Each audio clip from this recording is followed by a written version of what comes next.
One of the skills that I see a lot of teams having trouble with is getting their leash on at the end of a run. Good boy. So I've played this game with my students. It's a very simple little game.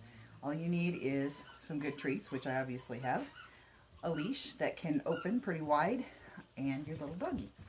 And what we're going to do is we're going to make the leash open in front of them, a signal to stick their head through. Back up. So I'm going to put the leash here, and I'm going to put a cookie right in front of his nose. Yes, good boy.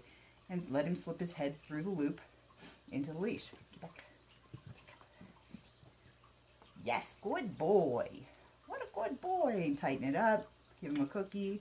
Take it off. I'm going to toss cookie out and let him get away a little bit. Have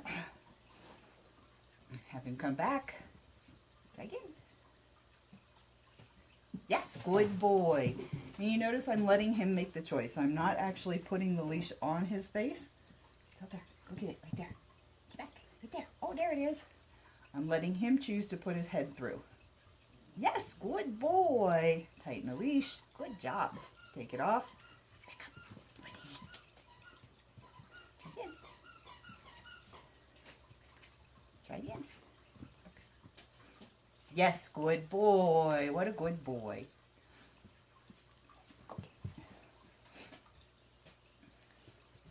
Try again.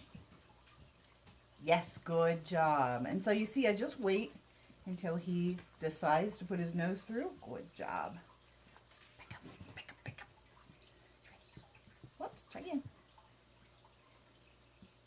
Yes, good job. And in my more experienced dog, the leash being down by my side, open in a loop, is actually a signal for her to come while we're on walks. She will see that leash and come running and stick her head through. Yes, good job. Quick and easy. Hopefully it will help you at your finish line.